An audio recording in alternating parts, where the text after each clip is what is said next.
we'll be going to the Book of Colossians part 4. So naka 3 parts na tayo. So, chapter 1 and then half part in chapter 2. So dito na tayo mag-start tayo sa verse 11. So I pray that marami tayong nakuha, ano? Kasi sobrang malaman itong Colossians, talagang especially sa identity natin at kung sino nang meron tayo, anong binayaran ni Jesus sa cross. Nandito nakalagay lahat yan. So ang laking bagay na may take this into heart. And hindi lang basta natin maintindihan, kailangan ito malakaran natin. Sige, let's start in verse 11. Okay, we're gonna start here in verse 11. It says here, in Him you were also circumcised with a circumcision made without hands by putting off the body of the sins of the flesh by the circumcision of Christ. So now we have to understand, yung binabanggit na circumcision dito is not of the physical circumcision. Yung binabanggit dito is the circumcision of the heart. Nabanggit yan sa Romans chapter 2. And if you are in Christ, circumcised na yung puso mo. So pansinin nyo, sige, medyo maging graphic lang ako ng konti kasi wala akong ibang makitang example para dito. So those of you who are men here, yung mga tinuli, yung mga na-circumcise, pagka natuli, pag na-circumcise kayo, hindi na, kasi ang ginagawa doon, pinuputol yung balat. So pag naputol yung balat, hindi na po yun tumutubo ulit. So same thing, of course, sa atin dito. So ibig sabihin, pag na-circumcise na yung puso mo, ibig sabihin, nawala na, naputol na. So, ibig sabihin dito, putol na yung nakaraan, putol na yung dating tao, putol na yung old man mo, wala na yun at hindi na dapat bawalik yun. Ang problema lang kasi sa ating mga Kristiyano, sinabi na nga you died with Christ, sabi na nga the old is gone, pilit pa nilang binubuhay yung luma, pilit pa nilang binubuhay yung patay na. Hindi na nga nabuhay ka na nga ng bago, sa 2 Corinthians 5 verse 17, bago nilalang ka na, you are now a species that has never existed before. Bago nila lang, everything about you is now in Christ. You have a new heart.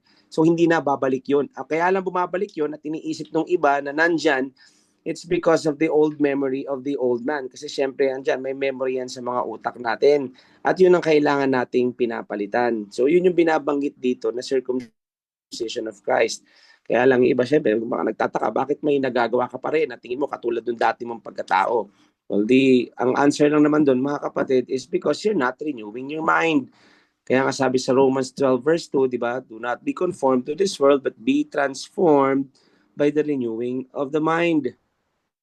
Pag yung transformed na yun yung from the word metamorpho. Tapos yung renewing, ang pinakamagandang translation doon, term doon is renovation. So, paano renovate yung isip? So, ibig sabihin, hindi mo lang ang pagklase ng pagbabago ng isip is renovation. And when you renovate things, for those of you who have an idea, pag nag-renovate kayo ng bahay, anong ginagawa ninyo? Hindi mo lang naman tinatapalan yung lumang kahoy na maagnas-agnas na may anay na, tatapalan mo lang ng bagong plywood. Hindi Bakit kamo? Kasi ang mangyayari doon, pagka yun lang ang ginawa mo, yung bagong kahoy o yung bagong plywood o yung bagong material na ipinatong mo doon sa luma na agnas na puro anay na, sisirain lang din yung bagong nilagay mo. Kaya in the renewing of the mind, there is so much, maraming kailangan na unlearning to do para dun sa learning mo, maging sariwa at maging fresh at malakaran mo ito. Kasi dun sa unlearning talaga, malaking bagay yan. Kasi ang nangyayari dyan, kung hanggang ngayon, hindi mo pa rin binabago o tinatapon yung maling kaisipan o maling katuruan na most of it are anti-Christ pa nga kasi nga parang mas napupunta doon sa kaya mong gawin at nawala doon sa ginawa ni Jesus sa'yo. So ang laking bagay na ma-renew yan mga bagay na yan. Kasi kung hindi ma-renew yan na hanggang ngayon nagtatago for ka pa rin doon sa old nature mo na thinking na pinapakain mo pa yung old nature mo, nagkakamali ka. Bakit ka mo? Wala ka nang papakainin kasi patay na.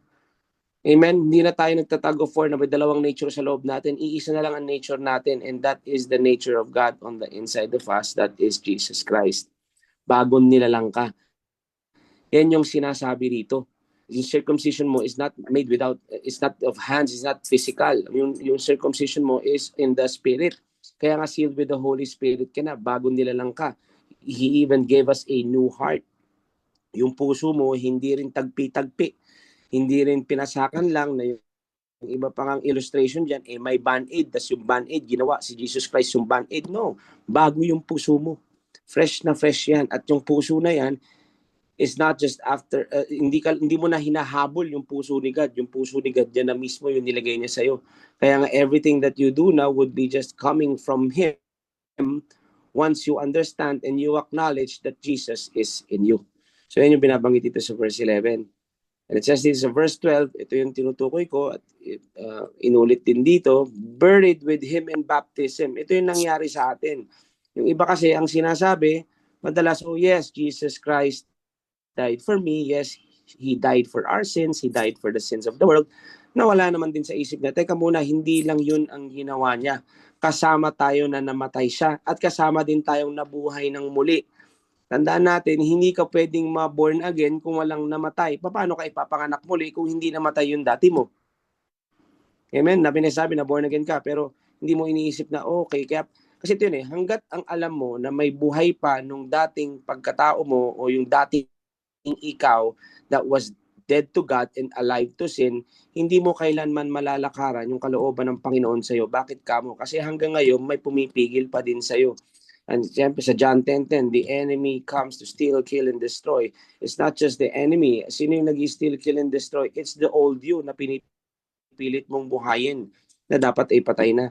Kaya nakalagay rito, in which you also were raised with Him through faith in the working of God who raised Him from the dead. So hindi ka pwedeng mabuhay muli. Sabi ko nga, kung namatay ka, kung hindi ka pa namatay at namatay ka nga, sealed with the Holy Spirit ka. In the Spirit, lilyado ka. Amen. Yung dati mong ikaw, wala na yun. So every time na parang may nagagawa ka, sabi ko nga na, iba, ba't gano'n nagawa ko ito? Alam ko, hindi na ako. Simple lang. Pag nag-renew ka ng mind, simple lang. O teka muna, hindi gagawin ni Jesus yung nagawa ko. At lalong-lalo nang, hindi na din ako yan. Kasi once na in-identify mo na naman yung sarili mo na, ay, ako yan Sorry, ganito, ganyan. Hindi, kailangan maintindihan mo, hindi ako yung gumawa nun. So kailangan, balik ka na naman. Balik ka na lang sa Spirit. Balik ka kung sino ka in Christ. Tingin ka sa cross. So that's how we renew our mind. So para daw nangyari through faith in the working of God, through faith of the cross, through faith in the finished work of the cross, na alam mong may napagbayaran doon, hindi lang sins of the world, kundi pati yung grace to create wealth, grace for understanding, grace that yung nagtuturo din sa atin kung paano natin ayusin ang mga, andyan lahat yan, kasama lahat yan, all of the above yan, with yung prosperity natin, nandyan din, yung peace, nandyan din. Hindi lang basta forgiveness yan, dyan pinag-uusapan, yan yung binabanggit nating so that's the full message of salvation. Amen? Let's go to verse 13, it says here, and verse 13, and you being dead in your trespasses and the uncircumcision of your flesh, He has made alive together with Him, having forgiven you all trespasses. So ito yung sinasabi ko nga kanina. Bago natin nakilala ang Panginoon, lahat naman tayo, yes, we had spirits before, kaya lang yung spirit natin was, it was dead to God and alive to sin. Kaya kung papansinin nyo, before Christ, bago natin siya tinanggap, lalo na bago natin, sige, sabihin na natin, sige, at an early age, kung meron sa inyo dito, tinanggap na si Jesus Christ. Kaya lang, bakit parang alive to sin ka pa rin? Why? Kasi hindi mo naintindihan kung sino yung tinanggap mo. Hindi mo rin naintindihan na yung tinanggap mo, siya rin yung may kapangyarihan para mabago yung buhay mo. Kaya nga noon, kung yung mga hindi pa nagtanggap sa Panginoon, ang nangyayari, yung pag-sin, yung pagsisinungaling is just like breathing. Parang walang conviction. Parang okay lang gawin yung lahat. Kaya kung titignan mo ang mundo, parang natural lang sa kanilang magmura. Parang natural lang sa kanilang gumawa ng kung ano-anong kalokohan. Parang natural lang sa kanilang gumawa ng krimen. Bakit kamo? Kasi their spirits are dead to God and so alive to sin. So yung sin na yun lang ang naririnig nila. Siyempre, lalong-lalo na yung communication nila at yung cooperation nila nandun pa sa kaaway. So buhay na buhay sa kasalanan. Yung tinatawag na parang sa Tagalog, banhid sa Diyos. Naging kalos kasi nga, actually, wala pa patay Putol yung connection. But get this, when we decided to follow Him and make Him the Lord of our life, nung tinanggap natin siya bilang Diyos, tagapagligtas, that's when it happened. Yun yung we became alive to God and dead to sin. So paano niya ginawa yun? Sa cross. Kaya nga noon, di ba, nababanggit sa Book of Romans din na yung bagay na gusto mong bumait pero di mo magawa. Bakit nga ba? Alam mo yung gusto mong bumait pero di mo magawa.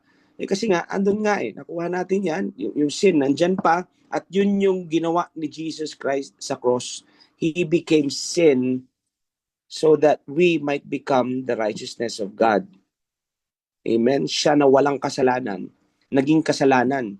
So, kumbaga, in behalf of us, parang siya ngayon yung naging kasalanan nang sa ganun, hindi natin makuha o hindi natin matanggap. Kasi tanda natin, the wages of sin is death. So, siya ngayon yung namatay para sa atin. Siya ngayon yung naging kasalanan para sa atin. Nang sa ganun, yung katwiran niya o yung righteousness niya, mapunta sa atin sa oras na tanggapin natin siya.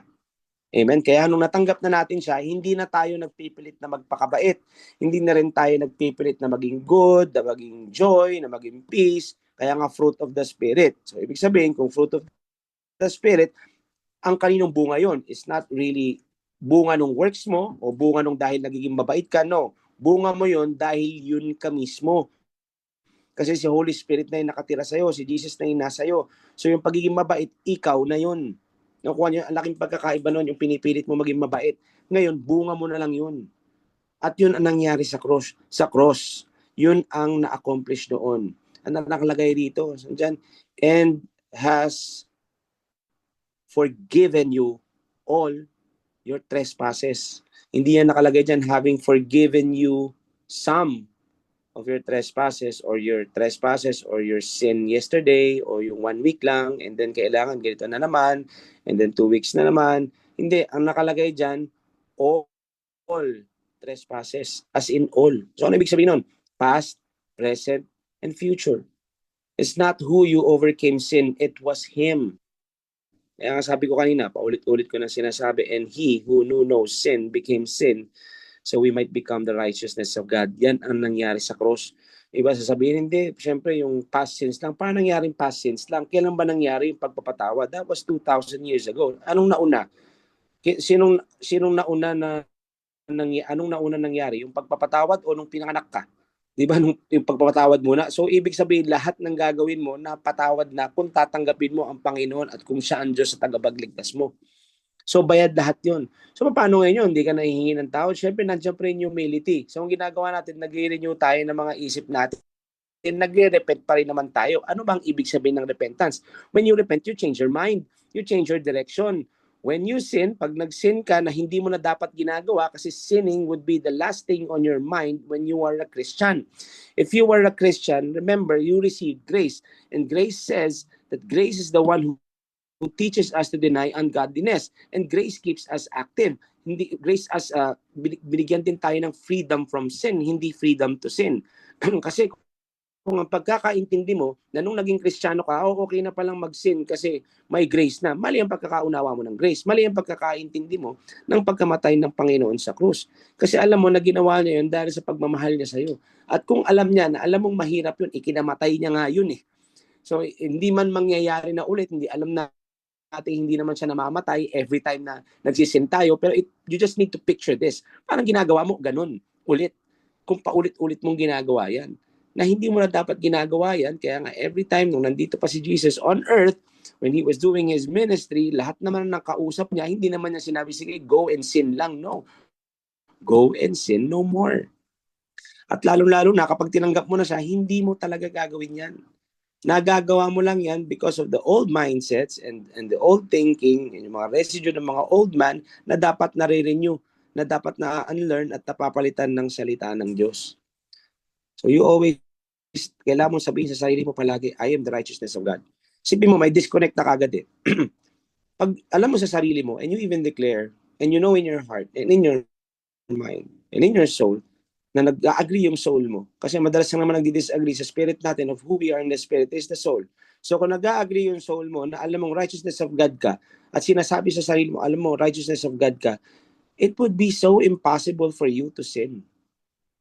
Nakuha niyo yun, hindi mo man lang nga isipin yun, hindi na dadaan sa isip mo yan eh. Yung dumaan lang sandali, papagpagin mo yan eh. There's a preacher who said yung, pwede mo namang, pwede mong hayaan, I forgot kung sinong preacher yun, pero may illustration siya na pwede mong, hindi mo naman mapipigilan yung paglipad ng mga ibon sa ulo mo. Ang pwede mong pigilan yung pagdapo niyan dyan, o yung paggawa niya ng nest dyan, pangingitlog niya dyan, pwede mo yan, kasi pwede mong bugawin eh. Same thing with the wrong thinking, same thing with the wrong thoughts, the negative thoughts, dumaan man yan sa mga isip natin, dumaan man yan sa isip, sa ulo natin, o ano man yan, magpalipad-lipad yan dyan, pwede mong hawiin yan. O hindi ka pwede dito. O wag ka dito mangitlog. O hindi mo pwedeng, hindi yan pwedeng nesting, ano, hindi ka pwedeng umupa dito sa utak ko. Hindi ka pwede dyan. So nasa sa atin yun. Nasa atin yun para magawa natin yun. It's our choice. Pwede natin gawin yun. At binigyan din tayo ng ability ng Panginoon para gawin yun. Kaya nga niya tinatanggap yung grace eh. Amen. Remember, Paul said na yung sa lahat ng apostles with all his disciples, he was working harder than any of them. But yet not him, but the grace of God that lives in him. So ganun din tayo. Yun, so sabi ko nga, pagka grace is active. Hindi ka pwede nakatunga ka lang, hayaan mo na si Lord ng bahala. No, hindi, active ka. Alam mo kung anong dapat mong gawin. Bakit ka mo? Kasi you even have the mind of Christ now. Tinanggap mo rin yung kanyang karunungan. Kaya mas nagagawa mo yung mga dapat mong gawin aayon doon sa kalooban na gusto niya para sa atin.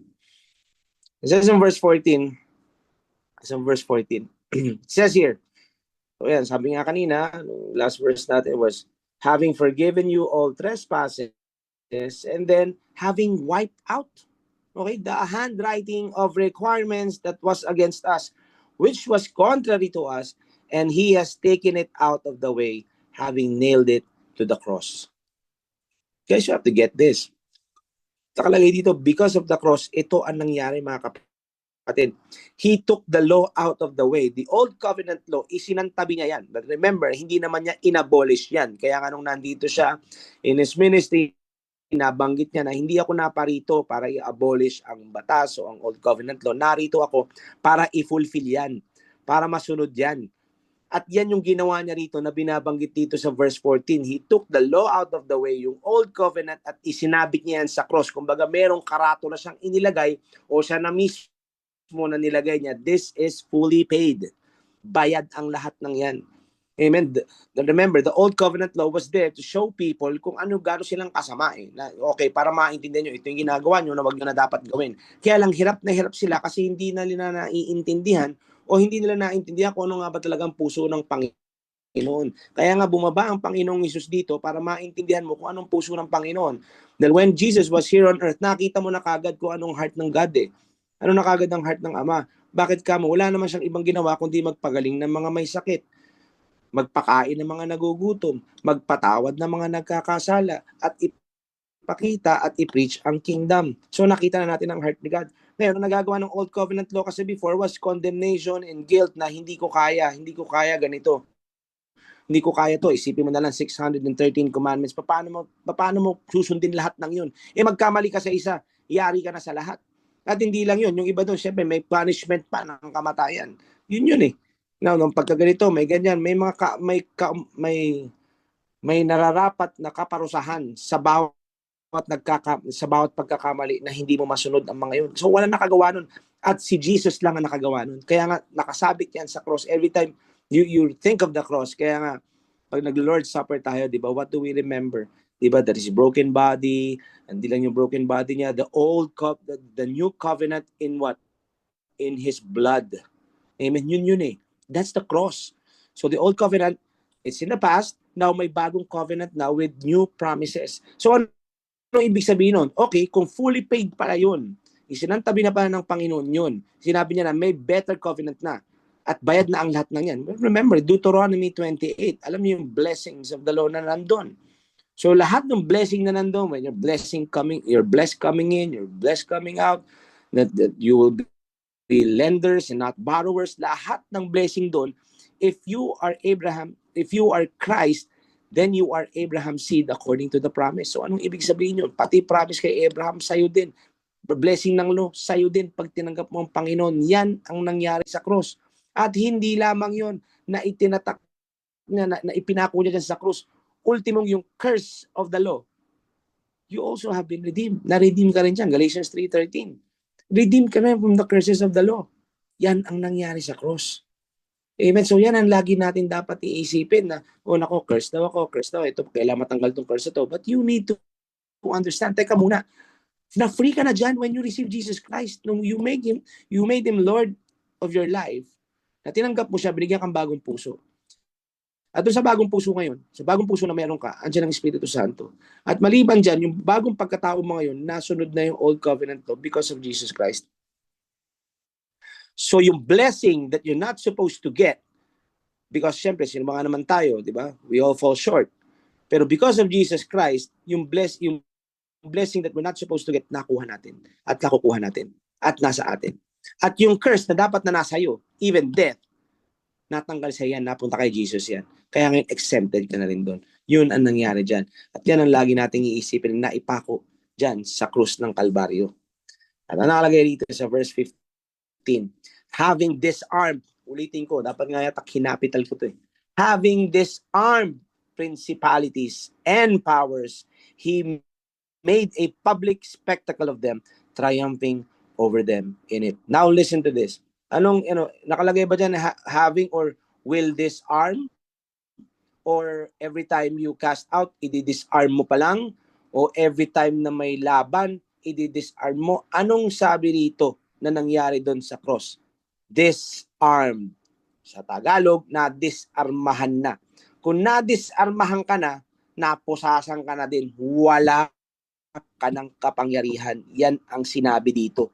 At hindi ko maintindihan na hanggang ngayon, hindi ko maintindihan. So kung tuwing binabasa ata nila tong Colossians chapter 2, nami-miss yata nila. Parang yung 14 at saka 15, hindi ko maintindihan. I think that Satan has really blinded the minds of the unbelieving. And sometimes, even Christians, parang nagkakaroon pa ng veil hanggang ngayon. Bakit kamo? Because there is, yung unlearning, hindi nagagawa. Learning lang ng learning, wala namang unlearning. Kaya kahit anong ma-learn mong bago, hindi mo ngayon malakaran ito. Bakit kamo? Kasi pumapasok pa doon sa stronghold na meron ka doon sa wrong knowledge or wrong doctrines or wrong traditions na naitanim dyan sa isip mo. And linaw dito eh. Disarmed na eh. So hindi ko maintindihan. So disarmed na, ba't nakikipagsigawan ka pa? Bakit disarm na? Di ba? At ito pa eh. Nakikipagsigawan ka o sa ganyan. Minsan sa tao pa, sinisigawan mo. Sige, sabi mo may kinakast out ka. If you know na yung Jesus Christ who died on that cross is the one who disarmed all principalities and powers, and you acknowledge that Jesus is on the inside of you, may nakita ba kayo sa Bible na pinalayas niyang sinigawan niya? Simple lang ang sinabi niya. Wala na nga interviewing ginawa eh. Hindi mo na kailangan pang magsisigaw diyan o magka-cast out pa, magtatumbling-tumbling pa kung alam mo nasa loob mo si Jesus at alam mo binigyan kanya ng authority. There's simple. This is the only thing that you need to say and do is get out in Jesus' name. Stop in Jesus' name. You need to speak with authority kasi why? You have the authority and it was given to you by Jesus Christ. Ang linaw niyan, He made a public spectacle. Alam mo ibig sabihin niyan? Pinahiya niya na nga eh. Pahiya na nga yung kaaway eh. He made a public spectacle and in those days, ang picture niyan ganito. Kasi noon, kapag may warring nations o merong mga bansa na mga nag-aaway o yung nations na nag-aaway, kapag natatalo nila yung kalaban nila, ang ginagawa nila, pag nahuhuli nila yung king o yung general man lang, nung army na kaaway nila, ang ginagawa nila, hinuhubaran nila yan, itinatali nila sa likod nung kalesa nila o yung chariots nila, tapos iniikot nila yan sa lahat ng mga tao nila, pinakikita nila na talo na to. Ganon ang ginawa ni Jesus kay Satan when he died on that cross. Talo na to. Kinaladkad niya yan. So, for everyone to see. And for Christians to know their position in Christ. Ito na position nyo ngayon. Kaya nga si Satan nasa ilalim na lamang ng mga paa natin. The only thing that Satan can do is yung mga deception niya at yung mga kasinungalingan niya na binabato niya sa mga isip natin. And once we believe, doon nag-uumpisa yung oppression, na-oppress ka na hindi naman dapat. Nakukuha nyo? Hindi ka rin pwedeng ma-possess kasi si Jesus nasa iyo. Possession is ownership eh. Nasa iyo na eh. Nasa iyo na si Jesus. Owned ka na ng Panginoon. Amen? No one can snatch you in His hand. Please don't miss this. Talagang alam mo, ito yun eh. Diba? Kung pwede nga lang, you hang this sa pagising mo sa umaga, sa salamin mo sa banyo. Don't miss this. Itong verse na to, 14 and 15, having disarmed principalities, kung may wallpaper ka sa cellphone mo, yan, lagi mo. Para every time na may bulong yung kaaway sa'yo, may injection na wrong thoughts, disarmado ka na. Tigilan mo ko. Defeated ka na. Umalis ka dyan. Wala kang karapatan. In Jesus' name. That is how we battle. Dahil ang laban ngayon, nandito na lamang po sa isip. Yan na lang ang kaya niyang gawin. The same thing that he did kay Adam and Eve, ganun pa rin naman ang ginagawa niya. Subtle nga lang kasi yan kung magbato. So if we don't know the word, and if we don't know the heart of God, na hanggang ngayon, hindi pa rin natin naririnig yung mga isip natin dun sa mga wrong doctrines and wrong traditions and wrong thinking and wrong knowledge about God. Hanggang ngayon, dyan ngayon siya nakakagalaw. At wag na nating hayaan yan. Bakit kamo? Kasi talo na siya. So kahit ano man ang dinadaanan nyo ngayon, meron man kayong sitwasyon na hindi maganda ngayon, wag kayong magpadala sa mga kasinungalingan ng kaaway na sinasabing hindi mo kaya yan. Because sabi ng Panginoon in His Word, in Philippians 4, that we can do all things through Christ who strengthens us. And when we acknowledge that Jesus Christ is on the inside of us, alam mo na kagad that we are strong. At hindi lang yun, even in your weakness, doon din nalalaman at doon din lalong namamanifest ang kalakasan niya. Why? Kasi doon mo mas lalong nalalaman na hindi nga ikaw yung kumikilos, kundi yung biyaya ng Panginoon na tinanggap mo. Yun ang kumikilos sa'yo kung bakit napagtatagumpayan mo lahat ng mga sitwasyon at mga pagsubok na maaari mong daanan dito. Amen. Defeated na yan. Huwag na tayong magpapauto dyan. Amen. Paminsan-minsan, nauuto na tayo. Paminsan-minsan, kahit paano parang nag-iisip ka na kung ano-anong napapasok sa isip mo, pero talo na siya eh. So nabibigyan natin siya lalo ng kapangyarihan na dapat nawala na kapag ka nag-focus tayo dun sa mga sinasabi niya. And we need to stop doing that. So having said that, na having wiped out the handwriting of requirements that was against us, na contrary sa atin yon, so ngayon, na binanggit rin niya na, ayan na nga, na kasasabi lang na disarmahan na yung mga yan, he even made a public spectacle of them, di ba? That panalo na eh. Di ba? Panalo na ang Panginoon. Panalo na tayo. So ngayon, kung alam mo nang panalo na tayo, alam mo nang napatawad ka, amen? Alam mo nang si Jesus nandyan sa'yo, alam mo nang may freedom ka na rin from sin, yun, hindi freedom to sin. So alam mo na rin maliban doon, alam mo na rin yung blessings of the law, nasa iyo na rin kasi na-accomplish ng Panginoon yung batas, at pati yung curses of the law, hindi na rin mapupunta sa iyan, na exempted ka na rin dyan. Bakit ka mo? Kasi dahil sa Panginoon, dahil tinanggap niya yung kasalanan na dapat naging sa iyo, kinuha na rin ng Panginoon yan. So having said all of those, at alam natin na yan, katotohanan. Alam natin panalo na tayo. So sabi sa verse 16, so let no one judge you in food or in drink or regarding a festival or a new moon or Sabbaths. Now actually, mabigat itong sinabi ni Paul dito kasi sa mga Hudyo, nung araw kasi, walang ibang ginawa kundi alam niyo naman mga Hudyo, syempre lalo na yung mga Pharisees, di ba? Nagba-Bible study ka ba? Kunyari na lang sa atin, sa days natin yan. Bible study ka ba kayo nag-devotion ka ba? Gising ka ba ng 4 o'clock? Nag-dawn watch ka ba? I'm not saying, don't get me wrong, I'm not saying na hindi maganda yung mga yon at masasama yung mga bagay na yon. Pero ang sinasabi dito, ang sinasabi ko lang, ano yung intention mo for doing it? Amen? So ito, sinasabi ko, let no one judge you in food. O, bawal yan. Sinasabi dito, bawal yung kinakain mo. Di ba? Sabi dito sa Old Testament law, ganito kasi yan eh. Alam niyo ba sa Old Testament law, napakarami ng mga bawal na pagkain. Napakarami ng mga bawal na pagkain, pati yung mga festival, lalo rin yung Sabbath, hindi ka dapat nagtatrabaho. And they even, actually, there's even a verse na sa Sabbath, kapag yung dudumi ka, is also a work. Ano yun? Hindi rin pwede. Bawal kang magtrabaho, bawal kang may gawin. Amen? So yung mga festival na kailangan mo gawin to, kailangan mag-offer ng ganito, yan yung mga sinasabi dyan. At kasi pag hindi mo ginawa yan, pwede ka rin mamatay. Which is why Paul, alam mo, I think it's in 1 Timothy chapter 3 or 4, di ba nandun yata si Brother Ron ngayon, binanggit niya na yung mga yan, yung sinasabi mga bawal-bawal yan, doctrines of devils yan.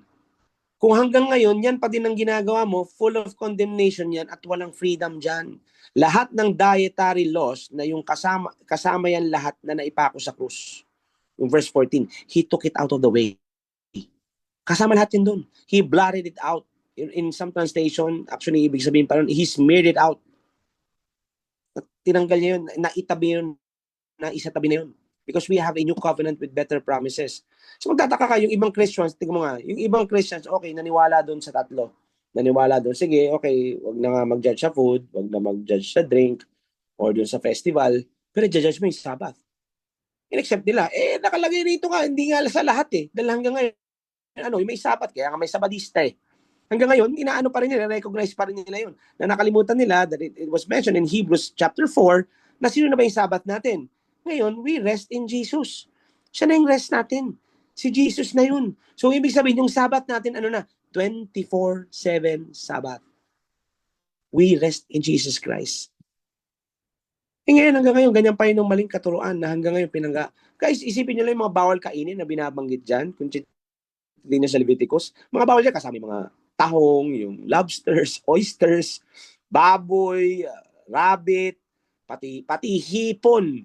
Pati hipon yan yung mga yan. Kaya nga sabi sa 1 Timothy chapter 4, sabi ko ngayon nabanggit din doon na every creature of God is good and nothing to be refused as long as it is taken with thanksgiving.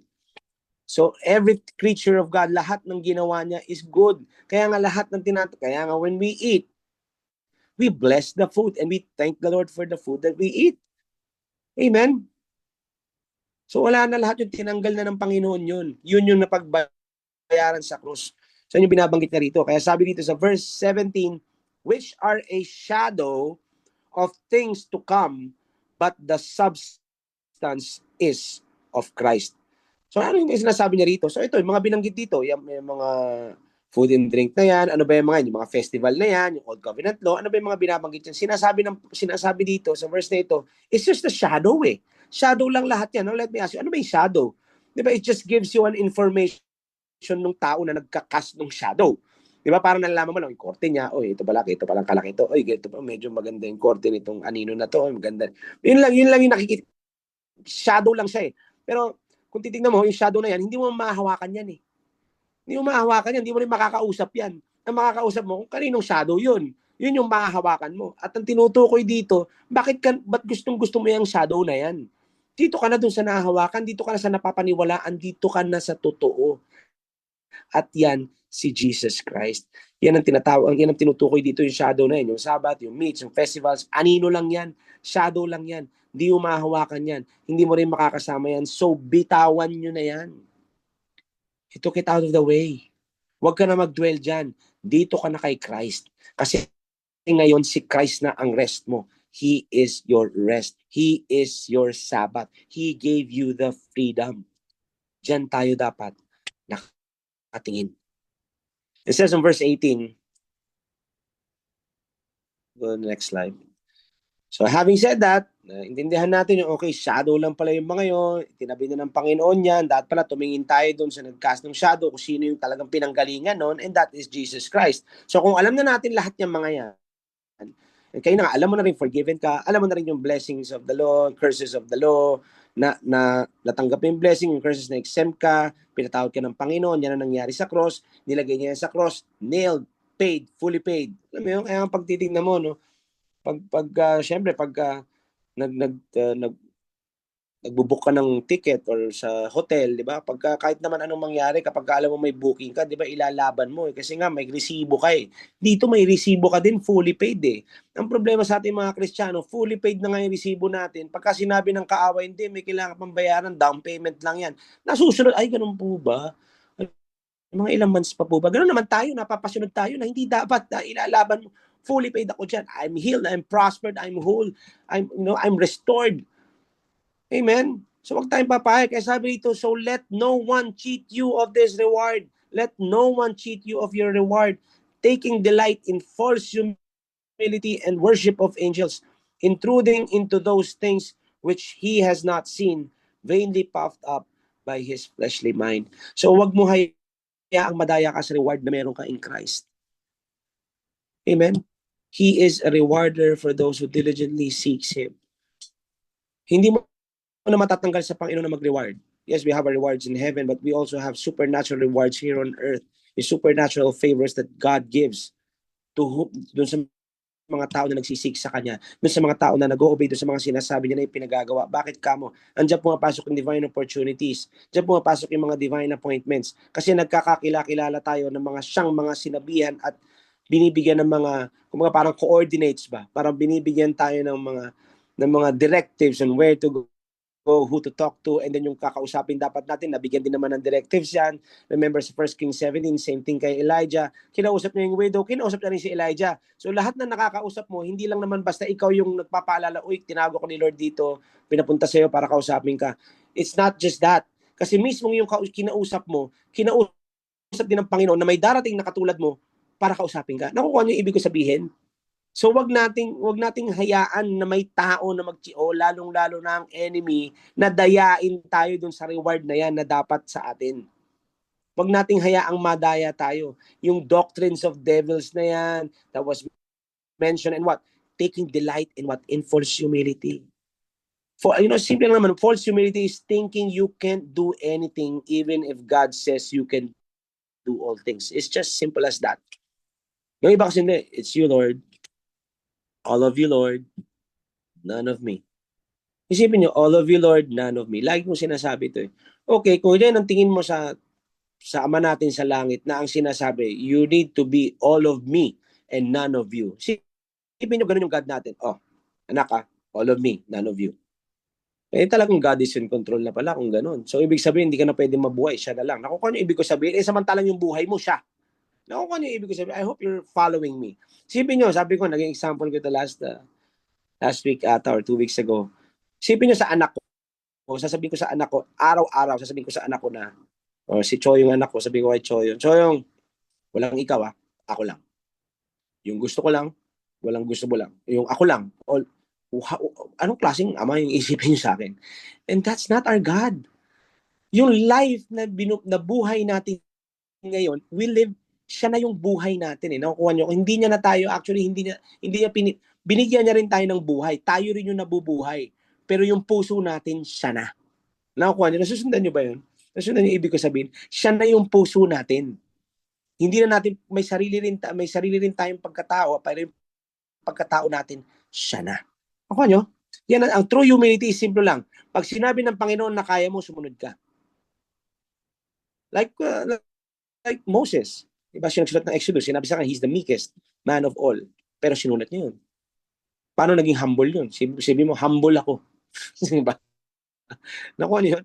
Humble ako, pero sinulat niya na humble. Parang ikaw yung humble, pero nagawa mong magsulat na humble ka. Why? Kasi sinabi ni God. Same thing to us. Ganun din ang ginagawa ng Panginoon. May sinasabi siya sa atin na kaya nating gawin. Pero hindi, Lord, hindi ko yata kayang gawin to. Hindi, okay na ako ng ganito. Hindi, ayos na ako ng ganito. Kontento na ako ng ganito. Huwag kang makontento huwag kang magkaibang contentment sa complacency. Baka complacent ka lang sa ganyang ginagawa mo. Pero kaya lang gusto ka pang gamitin ng Panginoon sa mas malaking mga bagay kung saan mas makakatulong ka pa at mas magiging pagpapala ka pa sa iba. Pero pinipigilan mo. Bakit? Iniisip mo kasi na okay ka na. So selfishness yun. Pride pa rin yun. Amen? Hindi humility yun. Yun yung tinutukoy na false humility dito. Amen? True humility is you are able to believe what God says you are and act on that thing that God tells you to do. Yun ang true humility.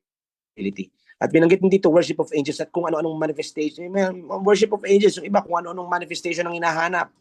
Nalilimutan na yung source, kung ano-anong mga glory dust, na ganito, kung ano-anong mga supernatural.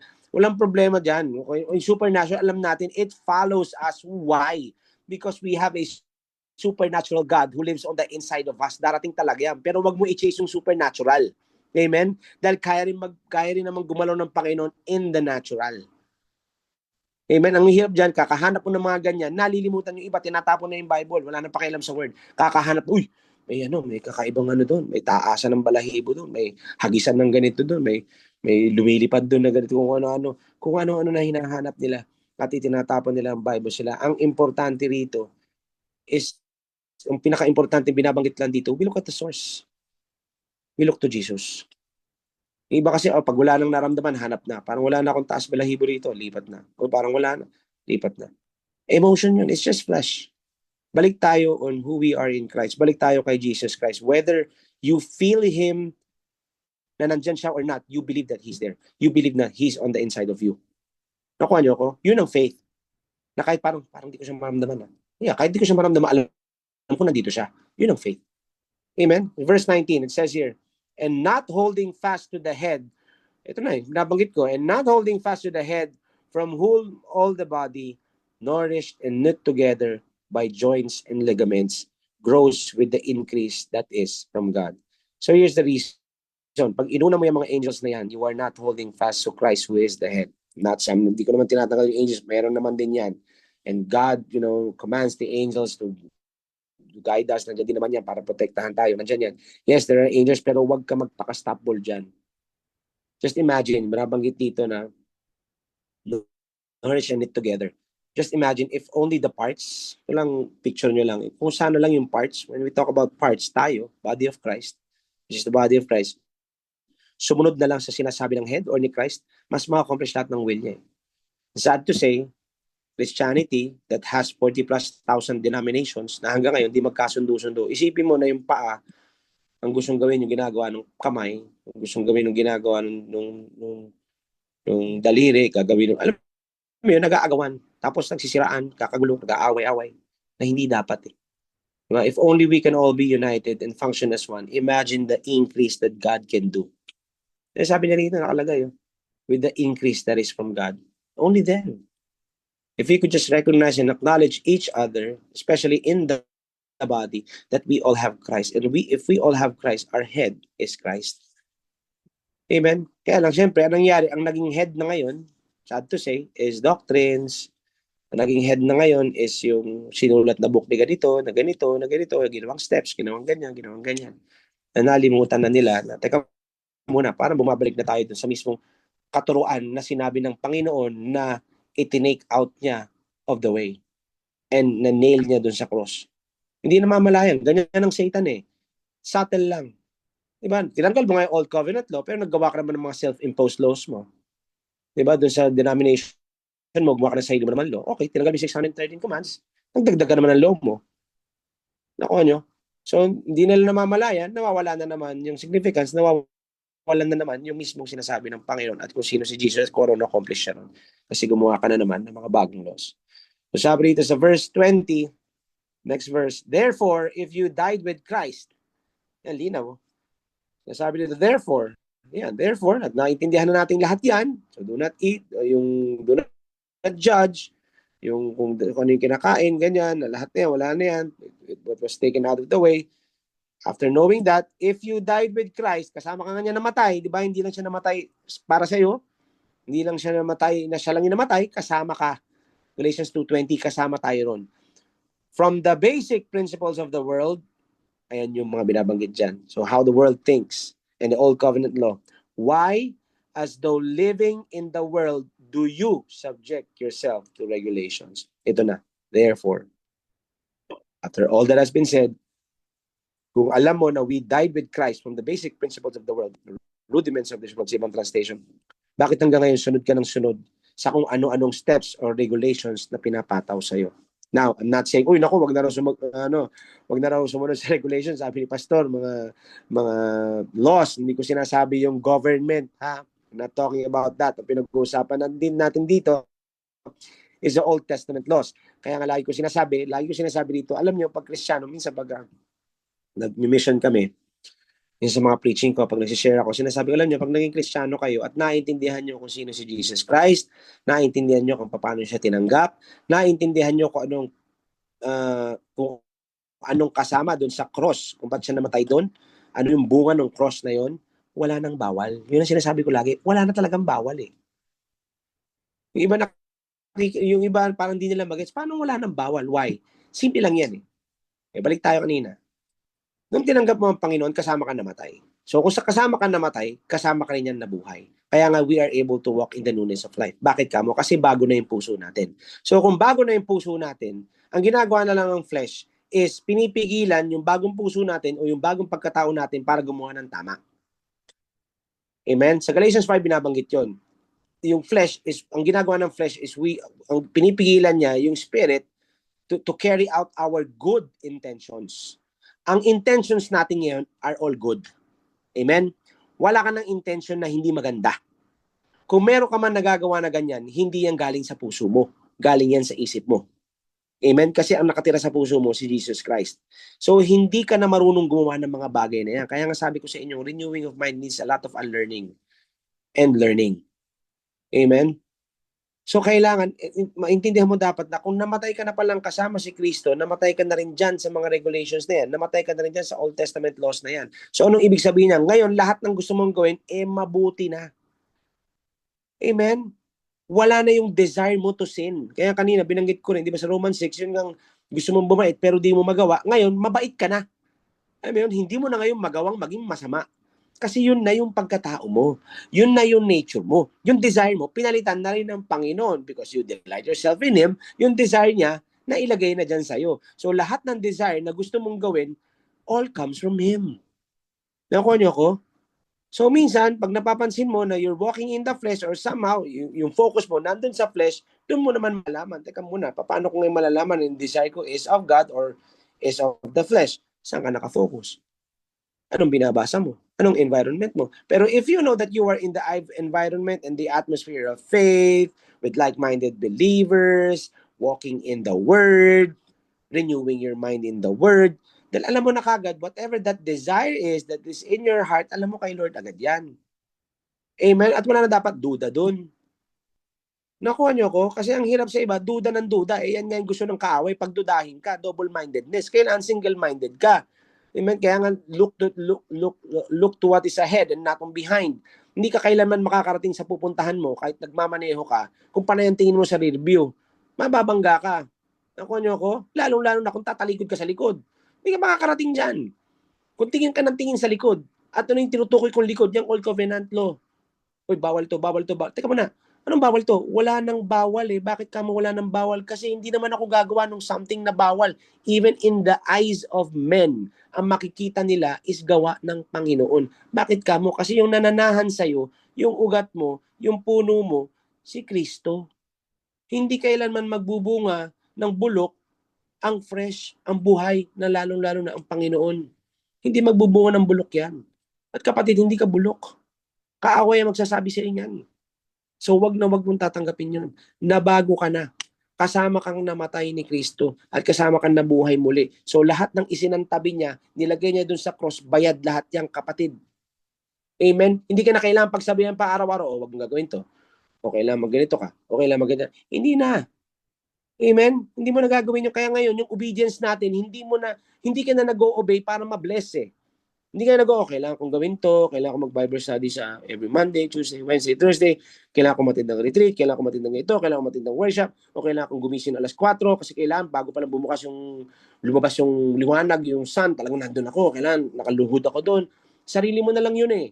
Nakuha niyo ako? I'm not saying masama yung mga yun. Yes, you can do that, but out of the abundance of the heart. Now, yung obedience natin, kaya tayo sumusunod ngayon, is now a fruit. Magkaiba yun. Bunga na. Hindi ka nag-o-obey para makakuha ng pogi points kay God. Nag-o-obey ka kasi bunga mo na yun. Bakit ka mo? Anong bunga ng Panginoon? Obedience eh. Obedience natin is fruit na. Yun na yung fruit natin. Kaya sabi rito, di ba, verse 21, do not touch, do not taste, do not handle. Yan yung mga binabanggit dyan. Hindi ka na sinasabi ng do not, do not, do not. Why? Hindi ka na, di ba, kumain kang donut. Gusto mo, di ba? Hindi ka na sinasabihan ng ganyan, amen? Hindi ka na sasabihan ng do not, do not, do not. Bakit? Kasi alam mo na sa sarili mo kung ano yung tamang gawin. At ang isip mo at puso mo, puro tama at puro holiness. Bakit? Blameless ka, you are holy, and you are the righteousness of God. Pag paulit-ulit mo yung nare-rehearse sa isip mo, at acknowledging it and recognizing that you are the very righteousness of God, sabi ko sa inyo, hindi ka na kailangan pagbawalan pa. Amen? Sabi ito, which all concern things, next verse, which all concern things which perish with the using according to the commandments and doctrines of men. So, ang tinutukoy rito, lahat ng physical na bagay, mga kapatid, mawawala yan. So, ang focus natin is what's in our heart. Or better yet, who's in our heart? Si Jesus nasa puso natin eh. Kasi pag alam mo kung sino yung nasa puso mo, na si Jesus yan, yun ang lalabas sa'yo. Kaya ang ginagawa ng kaaway, pinalalagay niya sa isip natin, hindi, madumi yung puso mo, hindi pa nagbago puso mo, masamang tao ka, ito ka, ito ka. Eh kung doon ka magfo-focus, yun talaga lalabas sa'yo. Isipin mo, yung example namin lagi na sinasabi nga na wag mag-isip ka ng kahit anong prutas, wag apple. Siyempre, unang papasok sa isip mo, apple. So kung hanggang ngayon, ang iniisip mo pa rin, sin, sin, sin, huwag ka magtataka kung bakit you keep on sinning. Pero kung alam mo na righteousness of God ka, alam mo na si Jesus na sa'yo, even the words that will come out of your mouth would be holy, would be Jesus, would be encouraging, would be to build each other up. Di ba? Ito, yung bawat lalabas sa bibig mo is peace to those who will hear it. Nakuha niyo ako, hindi condemnation, hindi guilt, hindi law na, oy, masama yan, huwag mo gawin yan, pak, o, to, dapat kayo magpak, gamit mo yung Bible. Alam mo yung truth na may love. Amen? Kasi pag na-acknowledge natin who we have, everything will just fall into place. Yun mo yung nga lang God, God muna, di ba? Siyempre, I'm not saying naman na mali din naman yun, ano? Hindi ko naman inaano yung ibang, may mga tinatawag kasing illustration, ano, yung God muna, then wife, then kids, then ministry. Importante rin naman yung mga bagay na yan. But ito yun, here's the thing. Kung babaguhin natin, yung gawin natin ganito. If we died with Him and was raised with Him, ibig sabihin, di ba, hindi mo na siya kailangang unahin. Bakit ka mo? Kasi ikaw na siya. Nandiyan na siya sa loob mo. Nakuha mo ko? So, ibig sabihin, kung kasama mo na siya at nakatira siya sa atin, we're even seated with Him in the heavenly places. In the book of Ephesians, binanggit yan. Amen? So, kung siya na pala yung buhay natin, Galatians 2:20 is not, now I who live, but Christ who lives in me. No? The life that I now live, I live by the faith of the Son of God. Diba? So, kung siya na pala yung buhay mo, hindi mo na siya kailangang unahin bakit ka mo. Kasi siya na yung buhay mo. In chapter 3, babanggitan yun. Christ who is our life. So kung siya na yung buhay natin, that is how ngayon, na ibibigay din sa atin yung karunungan kung paano natin ngayon babalansehin yung buhay natin, kung paano natin babalansehin yung oras natin with the wife, with the kids, with the business, with the job, with the career, and with the ministry. If we would just acknowledge Him na nandiyan na siya na yung buhay natin. Ang gagawin na lang natin, we are to live through Him. Siya ngayon ang magbibigay sa atin ng tamang karunungan kung paano aayusin ang bawat sa buhay natin. Family, work, business, and ministry. Amen? Kasi yung iba, nako, kailangan unahin to. Ay, nako, kailangan daw unahin to. Ay, nako, kailangan. Hindi nila naintindihan kung sino yung source. Di ba? Even the head of the husband is Christ, the head of the wife is husband. Yung anong word na head, hindi nila naintindihan kung ano yun. It's source. Kaya yung wife, pag nakita naman, ito yan if the family sees Jesus in everyone, like for example, yung mami mo, yung daddy mo, yung anak mo, yung asawa mo, lahat kayo ang nakikita nyo si Jesus sa isa't isa, yung submission, hindi mo na kailangan, kailangan mag-submit. Wala nang ganun, mga kapatid. Bakit ka mo? Kasi si Holy Spirit na ang kikilos. Even the way you need to, yung paano ka makipag-usap, paano ka mag-open ng usapan, or merong kailangang i-address, si Holy Spirit na magtuturo sa atin yan, because it is the Holy Spirit who teaches us all things. Not just all things, even things to come. Tinuturo din ng Panginoon yan. Tinuturo din ng Holy Spirit yan. Amen? In the last verse, in verse 23, it says here, these things indeed have an appearance of wisdom in self-imposed religion, false humility, and neglect of the body, but are of no value against the indulgence of the flesh. So now in context, itong final verse na ito, ang tinutukoy lang naman dito, yung kanina, yung worship of angels, yung false humility, yung mga yan mukhang okay. Mukhang tama. Pero lakas tama, sabi nga, di ba? Mukhang okay Mukha namang holy, yes. Siyempre, inaaral mo yung angels, or may mga ganito, may mga ganyan. Sobrang humble mo naman kung makadinay ka sa sarili mo, di ba? Di ba? So, talagang sobrang dinay niya na yung sarili niya. Even talagang na-deny niya yung sarili niya, di ba? Masakit ito, dinay niya yung sarili niya, even the things that God would want you to have, dininay mo na din. Yun ang sumusobra dyan, umu-over. Nakuha niyo yun? Sinabi ng Panginoon para sa yan Dinanay mo natin, the Lord. Wag. Sa iba na lang. Alam mo, kaya naging ritual na yung mga yan. Yung pag-devotion sa umaga, sabi mo, naging ritual na yung mga quiet time. Sinasabi nga rito, yan yung dapat na namatay ka na with Christ Naging ritual na yung pag-worship ng pag-iyak-iyak. I'm not saying these are all wrong. Ginagawa natin to. I myself, ginagawa ko. I'm just saying, bakit mo ginagawa? Are you doing this to get something from God? Is it just a routine, a type of repentance, or an act, or a fruit? So, laking bagay nun. Amen? Because in worship, while we worship, dyan din tayo, fellowshipping with God, nakakatanggap din tayo from the Lord, from pag ginagawa natin yun. Pero yung natatanggap natin are all wisdom. Amen? Encouragement. Amen? Ng Panginoon sa atin. Amen? So it's a fruit. Yan ang tatanggap natin. It's a fruit. Lahat yan. Kasi kapag ang ginagawa mo lang, na lahat ng diniscuss natin, hanggang ngayon, yan ang ginagawa natin. You just repent. Just repent na, oo nga, no? Gumagawa na rin pala ako ng sarili kong law, gumagawa na rin pala ako ng ganito. Hindi na rin pala dapat. Dapat pala ayusin ko. So I died with Him. If I died with Him, I was raised with Him. If I was raised with Him, I'm walking now in the newness of life with Him. Siya yung buhay ko. So no more rituals, no more laws, even self-imposed law na minsan di natin napapansin nagagawa na pala natin. Amen? Amen. So that concludes the part 4 of the book of Colossians. Praise God. So I pray na nakuha natin at naintindihan natin most of the verses. So hindi ko na pahabain. Yun na yung maibigay ko dyan sa mga verses na yan. Praise God. So Brother Seth. Amen and amen. Praise God, bro. It's a powerful chapter in Colossians. And ito talaga yung nag-stick sa akin, bro, yung Colossians chapter 2 verse 14 to 15. It's one of those verses na alam mo pagka inintindi talaga natin kung ano nakasulat dito. What it means talaga dito, it erased all our sins, 'di ba? Nakalagay dito sa some translation that I'm reading is that the word erase explicitly holds the concept of removal of stains. So imagine a stain, but that's what God has done. That's what Jesus has done. His blood has erased all of our stains. So wala nang stain. Imagine mo you're wearing a white, dress and it got stained with maybe some wine or some coffee.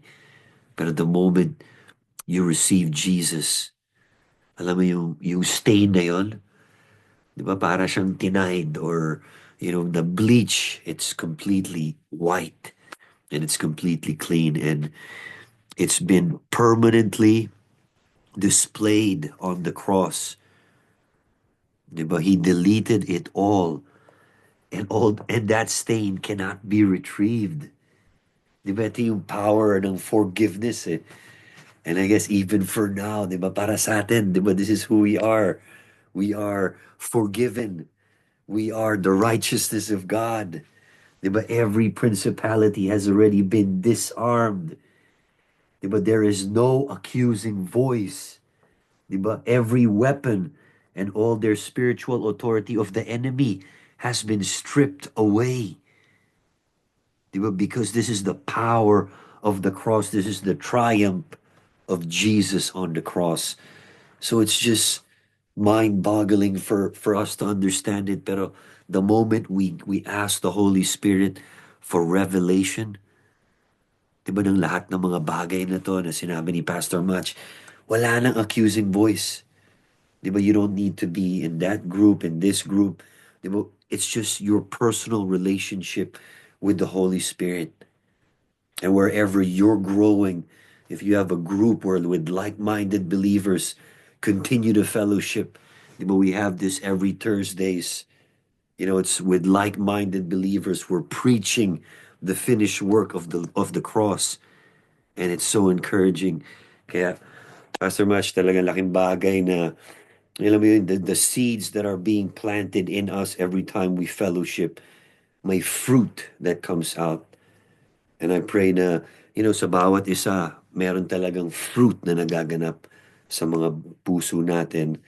Di ba, minsan baka sarado yung mga puso, then doon natin bubuksan. Di ba, just ask the Holy Spirit, ask for revelation. Holy Spirit, pakita mo sa akin, ano ba itong sinasabi nila? Ano ba itong katotohanan na napatawad na ako pero bigat-bigat pa rin ng nararamdaman ko. Di ba, meron pa rin shame, meron guilt, may condemnation. But the word says, it has been wiped clean. Di ba? Your trespasses have all been canceled. Kasama na rin yung healing dyan. Di ba? Kasama na yung deliverance. Kasama na yung prosperity. All we need to do is just believe and receive it by faith. So, if you guys have any questions, anything you guys want to add, is there anybody who wants to add anything? Baka may revelation. Merong iba sa inyo. You just receive a revelation tonight. If you guys receive the revelation, diba, please share it with us. Ano bang revelation yun? What revelation is the Holy Spirit showing you right now? Diba, grabe, I'm forgiven. Like, as in literally, when I sin tonight, when I sin tomorrow, when I sin 1 year from now, or even my past, wala na. Yeah, that's what the Bible says. You are forgiven. Sabi nga ni Pastor Match, bago na yung puso natin. Hindi mo na yung tendency mag-sin. So, kailangan mag-focus tayo dun sa mga bago. The new things that Jesus has given us. Diba? Ano ba yung mga bagay na to? Diba? Ang dami. There's so much to discover. So, if you guys have anything to add or any questions, diba, baka meron kayong questions yan. Pastor Match is here to, Pastor Match, may gusto ko pang idagdag? Just to encourage everyone? I'm good, bro. Yun lang. Actually, yung pinaka-message talaga nito, syempre, lalo pag matapos natin ng Book of Colossians, talaga yung identity, yung cross, yung tinanggap natin sa kanya. Laking bagay nun. Lalo pagdating dito na alam mong bayad binayaran niya So, huwag natin hahayaan yung kaaway na condemn tayo, maging tayo ng shame or guilt sa mga bagay na hindi na dapat. Kasi, lalo-lalo na yung renewing of the mind, laking bagay dito na we died with Him. Hindi lang siya basta namatay, kasama tayo namatay. Yung lumang pagkatao natin. So, bago nila lang na tayo. Yun lang laging mag-stick dapat sa mind ninyo. So, every time you sin, na sabi ko nga, pabawas na pabawas yan sa mga tao na magaganyan. Pabawas na pabawas yan hanggang makikita mo nawawala na, hanggang magugulat ka talaga hindi mo na nagagawa. Bakit ka mo? Kasi napapaalala mo sa sarili mo na bago nila lang ka na. At yung bago nila lang, walang kahit anong bahid ng kagustuhang magkasala. Amen? Amen. Amen and amen. So praise the Lord for His word. So yeah, let's just come together and close in prayer. So with that, let's just join our hearts, by faith. Let's come to God and just thank Him for tonight. Father, we just join our hearts to praise You, to thank You, and to worship You, Lord. Thank You, Father. Every time we come together, Thursday nights, Father, online, wherever we may be, this is an act of worship to You, Father. So we thank You, Father, for each one who's here tonight. Lord, maraming salamat sa salita, the freedom that You've given us. Thank You, Father, for giving us just redemption on the cross, salvation on the cross, for disarming all the powers and authorities that the enemy has. And we now have it in Christ. So, Lord Jesus, we pray right now for revelation over every heart, for us to discover the secrets of Your word. Holy Spirit, give us right now revelation knowledge on this truth, that whenever we think of the cross, whenever we see the cross, we are reminded of the finished work of Jesus Christ. So every time we look at the cross, we know that by His stripes we are healed. Where there is liberty, there is freedom. Where the Spirit of the Lord is, there is liberty. So we have freedom to do Your will. And whenever we look at the cross, we're reminded that we have favor. We have every spiritual blessing in the heavenly places. Holy Spirit, remind us of who we are every time we look at the cross, every time we look at the word, every time we meet up every Thursday nights, every time we seek you, every time we pray, every time we speak your name, remind us of who we are in you. So, Father, we thank you that you've given us a down payment, which is your Holy Spirit. And Holy Spirit, stir up our hearts with a fire that wants to honor and to bless you and worship you each time. Fill us right now, Lord, with an infilling of your hunger, of your thirst, and of your truth. We give you all the glory, all the praise. In Jesus' name we pray. Amen. Amen. Amen. Amen. Thank you, everyone. And thank Amen. you, Pastor Marco, Brother Sancho. God bless you. Amen. Thank you, Thank you, Pastor Have a nice everyone. Mark. God birthday. bless you Thank guys. you.